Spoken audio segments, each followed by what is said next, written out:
Bienvenidos al resumen de noticias en español de ILTV. Mi nombre es Ronit Nates y estoy desde nuestro nuevo estudio para entregarles las noticias más destacadas de Israel.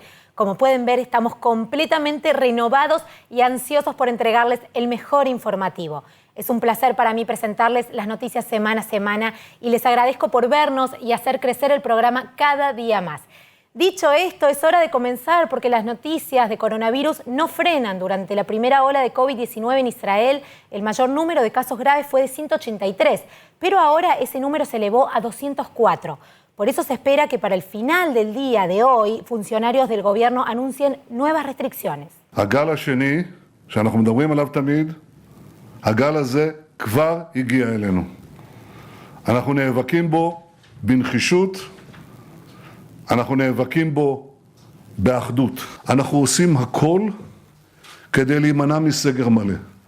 אבל כדי להימנע מסגר מלא, אני צריך את שיתוף הפעולה המלא שלכם, אזרחי ישראל. El primer ministro israelí Benjamín Netanyahu anunció el último programa de ayuda financiera para mantener a flote a los ciudadanos israelíes, a medida de que la pandemia de coronavirus continúa causando estragos tanto en la salud como en la economía. Las nuevas subvenciones se emitirán además de las aprobadas en abril y mayo y las de los propietarios de negocios y autónomos anunciadas la semana pasada. 380,000 איש קיבלו היום את המענק. הממוצע הוא לא מאות שקלים, הממוצע הוא 4,700 שקל לאדם. וכ-130,000 איש קיבלו מענק של 7,500 ש"ח. Entonces, ¿qué es lo nuevo en este paquete de ayuda? Bueno, en lugar de ser solo para los israelíes sin trabajo, estos últimos pagos serán destinados a todos los ciudadanos israelíes.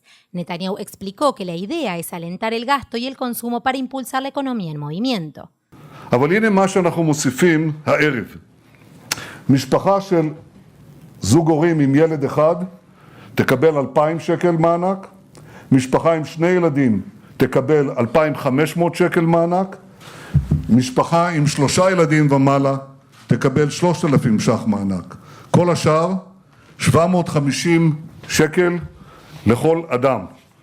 כלומר, כל יתר האזרחים מעל גיל 18 יקבלו 750 שקל לנפש. Entonces, todo esto viene a medida de que se levantaron duras críticas contra el primer ministro y la coalición líder sobre su manejo de la crisis de COVID-19. El índice de aprobación de Netanyahu se ubica en un insignificante 29,5%. Miles de personas continúan protestando contra el primer ministro por presunta corrupción y mala gestión de la pandemia. Dentro del gobierno, también funcionarios del Ministerio de Finanzas y otros socios de la coalición de todo el espectro político explotaron ante el plan por su costo y sus desperdicios. El Partido Azul y Blanco del ministro de Defensa Benny Gantz pidió más autoridad en la respuesta de la pandemia. El líder de la oposición, Yair Lapid, está llamando a aquellos que no necesitan la subvención para que la donen a quienes sí la necesitan. Mientras tanto, todos los días hay un nuevo récord de contagios. Israel nuevamente alcanza su tasa de infección diaria más alta desde el comienzo de la pandemia, con la tasa de infección ahora llegando a un aterrador 7%. 1.780 nuevas infecciones reportadas en las últimas 24 horas, 204 personas ahora en estado grave. El número de muertos aumenta a 380 hasta el momento de este informe. Netanyahu y el ministro de Salud, Yuli Edelstein, anunciaron que se implementarán nuevas restricciones dentro de las próximas 48 horas y que los bloqueos deben ser restablecidos dentro de los próximos 3 o 4 días. Y justamente este nuevo subsidio al pueblo israelí se podría relacionar con la masiva protesta que tuvo lugar el fin de semana, donde miles de personas se manifestaron en Tel Aviv contra las políticas económicas del gobierno durante la pandemia de COVID-19. Por otra parte, en Jerusalén, manifestantes ultraortodoxos se enfrentaron con la policía por el cierre de varios vecindarios en un intento por contener el virus. El pueblo israelí se está haciendo escuchar. Miremos el informe. Alrededor de 10.000 israelíes protestaron en la Plaza Rabin de Tel Aviv contra el manejo del gobierno israelí y las consecuencias económicas del COVID-19. Los manifestantes se mostraron enojados por las insuficientes medidas de ayuda ofrecida a los propietarios de pequeñas empresas y a los trabajadores independientes en las industrias de entretenimiento y hotelería fuertemente afectadas. El dolor de los manifestantes se expresó a medida que la tasa de desempleo del país se eleva al 21% desde marzo, donde el país entró en un bloqueo parcial. Inicialmente, en la protesta protesta, la policía dijo que restringiría el número de participantes. El derecho a protestar se hizo presente y finalmente se amplió el área, aunque no todo fue pacífico durante la manifestación, ya que hubieron enfrentamientos entre los manifestantes y la policía cerca del cruce de Azrieli, mientras los manifestantes intentaban bloquear el tráfico, lo que condujo al arresto de 5 personas. La protesta no partidista sigue adelante a pesar de la reunión de la oficina del primer ministro con los organizadores de la manifestación el viernes, un día después de que Netanyahu anunció un nuevo paquete de asistencia social, diciendo que las medidas proporcionarían una red de seguridad económica para el próximo año. Y las protestas continuaron toda la semana en diferentes puntos del país e incluso fuera de la residencia del primer ministro Netanyahu. Como se puede ver en estas tensas imágenes, algunos manifestantes intentaron romper las barreras de seguridad en una manifestación anticorrupción y ante el caos los oficiales trataron de dispersar la manifestación. Los ciudadanos israelíes le piden a Benjamín Netanyahu que renuncie a su cargo por su acusación por cargos de corrupción, gritando «Ve a casa, Bibi», y sosteniendo carteles que hacen referencia a los cargos que enfrenta de fraude, abuso de confianza y soborno. Pese a las acusaciones, Netanyahu niega haber actuado mal, diciendo que los cargos son parte de un esfuerzo de algunos opositores políticos, de los medios de comunicación y de la policía para destituirlo de su cargo. El video que están viendo es una de las varias protestas sociales que tuvieron lugar al mismo tiempo en todo el país. 50 manifestantes han sido arrestados y un oficial resultó herido.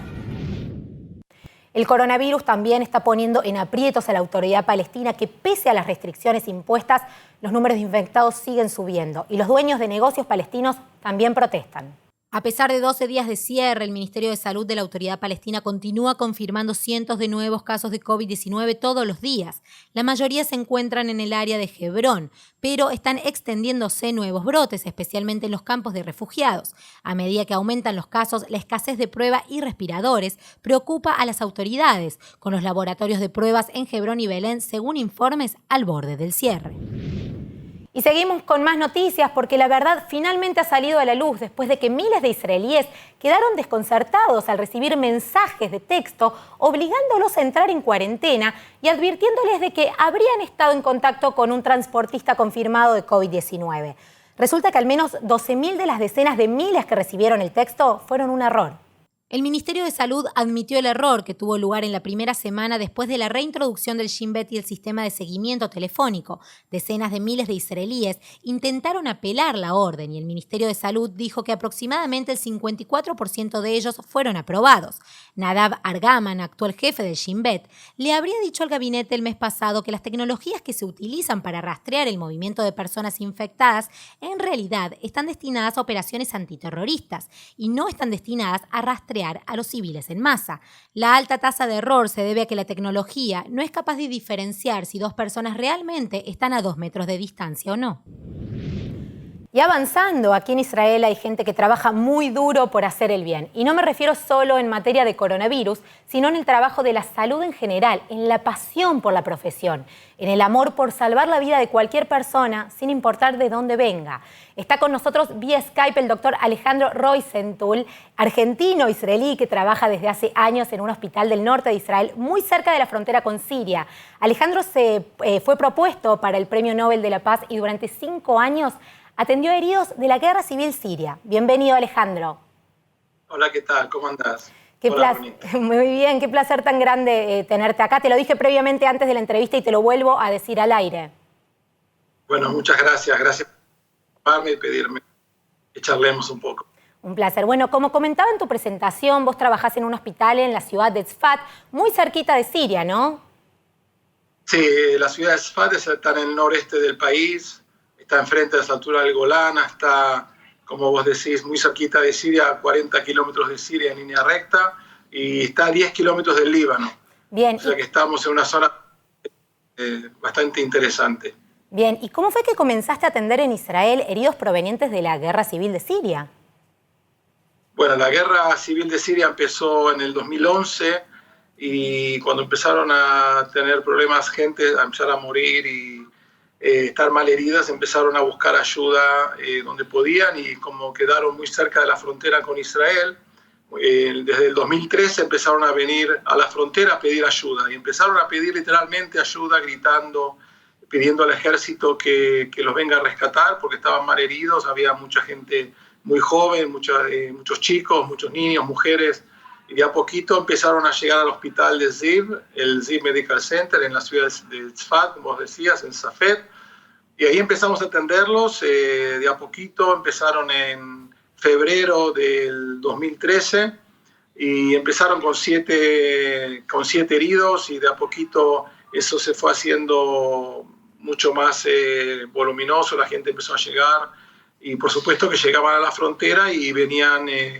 con ambulancias del ejército, o sea que no es una frontera abierta, la frontera con Siria es una frontera completamente cerrada como la del Líbano, o sea que no es que hay gente que puede pasar, como puede venir de Uruguay, Argentina o de Paraguay, ¿no?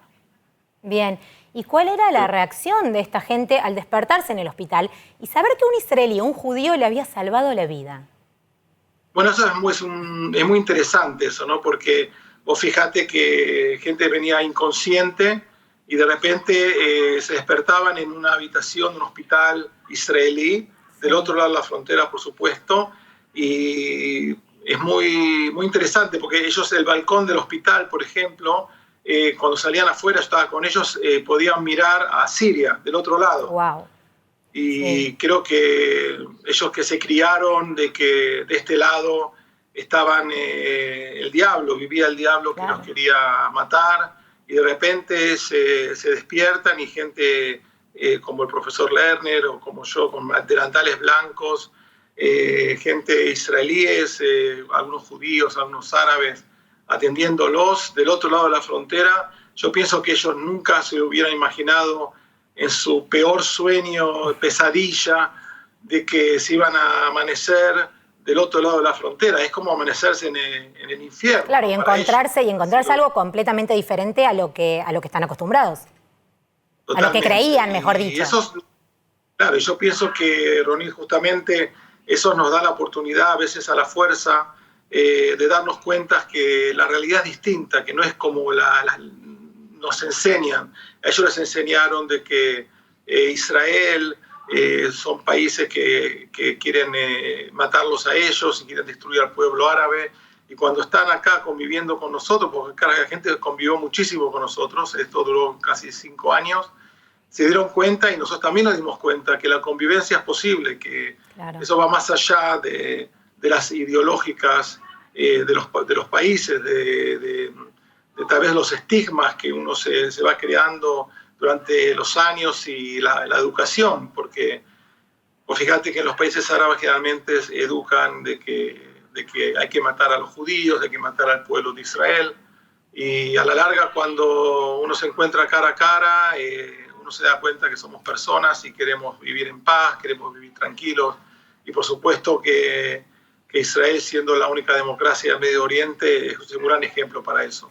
Claro, Alejandro, la verdad es que me quedaría horas hablando con vos, te dedicaría un programa completo de este tema porque sé que tenés muchas historias para contar, pero la actualidad nos llama y hay que seguir informando. Por eso, antes de cerrar, te quiero meter un poco en la problemática del momento, que es el segundo brote de COVID-19, y te quiero preguntar, ¿cuál es la situación actual de los hospitales aquí en Israel para hacer frente a esta segunda nueva ola de coronavirus? Bueno, los hospitales ya dieron órdenes el Ministerio de Salud dio órdenes a los hospitales de abrir los departamentos de corona, que se abrieron también en el hospital de Ziv. Tenemos una zona especial aislada para atender a la gente que es infectado con coronavirus. Una zona completamente aislada que se entra por la parte de atrás del hospital. Tenemos hasta 100 personas internadas para atender, 30 respiradores por lo menos tenemos para dedicarlos a esta gente que llega al hospital. Y bueno, estamos todos preparados para eso. Tenemos en la guardia una habitación con presión negativa para que eso podamos entrar y ver al paciente en el primer momento. Estamos preparándonos para la segunda ola o la tercera, quién sabe cómo se llama esto, pero sí estamos totalmente preparados y con todas las medidas de prevención, de protección que hace falta. Por supuesto, como ven en la tele, las máscaras, los cascos. Justamente te quería preguntar cómo es que ustedes se preparan, cómo se cuidan ustedes, qué medidas están tomando para preservarse ustedes de no contagiarse.